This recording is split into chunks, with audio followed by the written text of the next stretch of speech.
Buen día, mi nombre es Estela Hernández Núñez, estudio el doctorado en educación en la Universidad IEXPRO.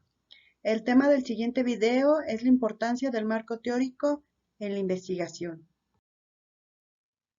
Es así como el objetivo del presente video es dar a conocer la importancia que tiene la construcción del marco teórico en una investigación, tomando en consideración los elementos y pasos necesarios para su diseño.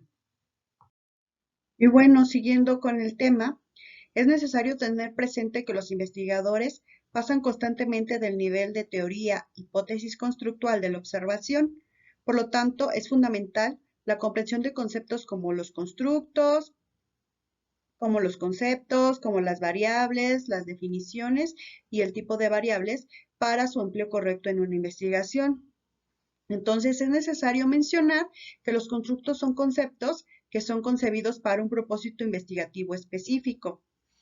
Y por un lado, la palabra concepto expresa una abstracción formada por generalizaciones sustraídas de casos particulares y por el otro lado, el constructo es un concepto, pero tiene el sentido adicional de haber sido inventado o adoptado de una manera deliberada y consciente para un propósito científico. Por lo tanto, los constructos no pueden verse ni observarse de forma directa, sino por manifestaciones externas. Es decir, esos indicadores se les denomina variables. Y bueno, ya hablando de las variables, podemos definir solo en este caso dos, que son las variables dependientes y las variables independientes. Las variables independientes son las que el investigador puede manipular y las variables dependientes son el resultado de esa manipulación de las variables independientes. Es así como Kerlinger en 1988 dice que la variable dependiente es la variable que se predice el para, mientras que la variable independiente es aquella que se predice a partir de.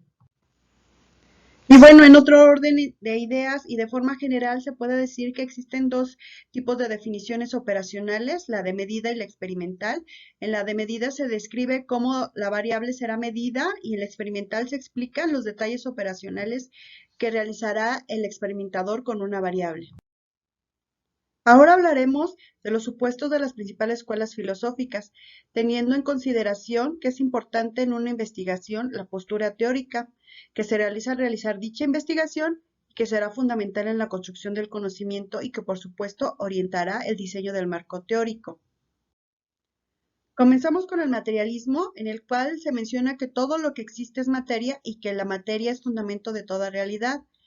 Y bueno, otra postura es la del racionalismo. En este caso se afirma que es posible conocer la realidad mediante el pensamiento puro. Y entonces menciona que la razón es la única que puede permitir la construcción del conocimiento. Es decir, solo la razón puede decir cómo una cosa es y cómo esa cosa no puede ser de otra manera. Por otro lado, el empirismo propone que el verdadero conocimiento se basa en la experiencia, es decir, en todo lo que se vive, que es lo que queda registrado para el conocimiento. En cuanto al realismo, menciona que los objetos existen aun cuando las personas no los observen y habla del racionalismo científico, que solo la ciencia proporciona el conocimiento verdadero, que solo por ella se conoce la realidad. En el idealismo se sostiene que los objetos físicos solo pueden existir en una mente consciente de ellos y en cuanto al positivismo, de manera general se menciona que el conocimiento solo es posible mediante la observación y la experimentación y se propone el uso del método de las ciencias naturales. Bueno, en cuanto a otras escuelas filosóficas, nos habla la construcción de las ciencias sociales, se basó casi directamente de la fenomenología, la filosofía del lenguaje y la hermenéutica. En el caso de la fenomenología, nos habla de esa reducción fenomenológica de Lepoche, que es ese separar la esencia de un fenómeno, dejando de lado todo lo que pueda ocurrir o surgir en ese momento. En relación a la filosofía del lenguaje, se plantea que el lenguaje es el ideal para establecer hechos y que mediante él es como se pueden expresar cómo se piensa y es la única forma de describir esos hechos. Y finalmente, desde la posición de la hermenéutica, la finalidad es la de interpretar o comprender textos, entendiendo que estos textos pueden ser obras de arte, un acontecimiento histórico, entre otros. Ahora abordaremos la explicación en las ciencias sociales a diferencia de la comprensión e interpretación en las ciencias sociales. La explicación en las ciencias sociales nos habla de que el verdadero conocimiento es el proporcionado por las ciencias, que los hechos sociales deben explicarse por otros hechos sociales, que estudian la cultura a partir de hechos antropológicos y que se usa el método hipotético deductivo para generar conocimiento. Se habla del uso de procedimientos estadísticos como el factor de prueba y propone la explicación sociológica para interpretar fenómenos sociales. En el caso de la comprensión e interpretación de las ciencias sociales, nos habla Dilthey que las ciencias del espíritu son las que deben buscar la comprensión, el Wertschätzen de las expresiones culturales. Ricker maneja que el método debe ser individualizador o ideográfico y Weber menciona que las ciencias sociales o culturales analizan fenómenos de la realidad en términos de su significación cultural.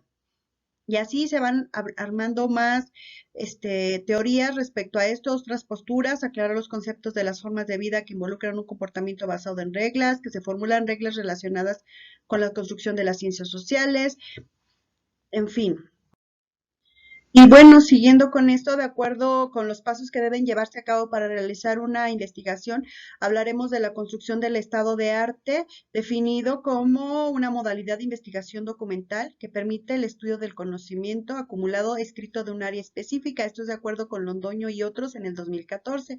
Y el estado del arte tiene diferentes objetivos, que es obtener datos relevantes sobre enfoques teóricos, describir estado de desarrollo en torno a un tema, ampliar el conocimiento sobre lo estudiado, la construcción de un lenguaje común, generar nuevas interpretaciones y posturas críticas, determinar y cotejar enfoques, identificar subtemas, organizar material existente e identificar vacíos o necesidades.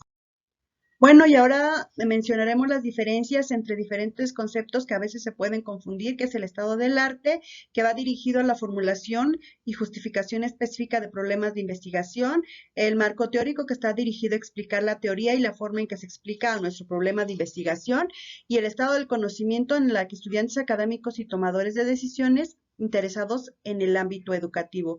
Finalmente, el estado de investigación en los que va dirigido a los investigadores especialistas en temáticas y tomadores de decisiones. En cuanto a las fases para elaborar estados del arte, se parte de la heurística y termina con la hermenéutica. Con referencia a la heurística, recordemos que es la búsqueda y compilación de las fuentes de información, las cuales pueden ser de diversas características y naturaleza. Y después seguiría la hermenéutica, que consiste en la lectura de esos textos, el análisis, la interpretación, la construcción y la publicación, según el grado de interés y necesidad frente a la nueva investigación. Y bueno, una vez planteado el problema de estudio, cuando ya se tienen los objetivos y las preguntas de investigación y cuando se ha evaluado la relevancia y factibilidad, el siguiente paso consiste en sustentar teóricamente el estudio de acuerdo con Sampieri y Méndez en el 2009. De tal forma que la perspectiva teórica es la que permite sustentar teóricamente el estudio, por lo cual requerimos la revisión de la literatura existente de acuerdo con las distintas fuentes de información.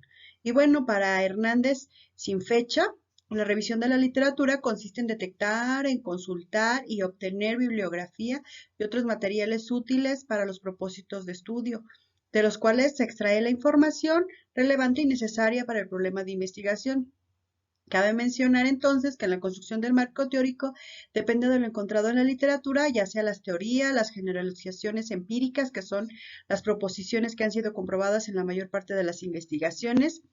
Y bueno, ya que se tiene la revisión de la literatura y una vez extraída y recopilada la información que nos interesa de las referencias pertinentes para nuestro problema de investigación, podremos empezar a elaborar el marco teórico, el cual se basará en la integración de la información recopilada.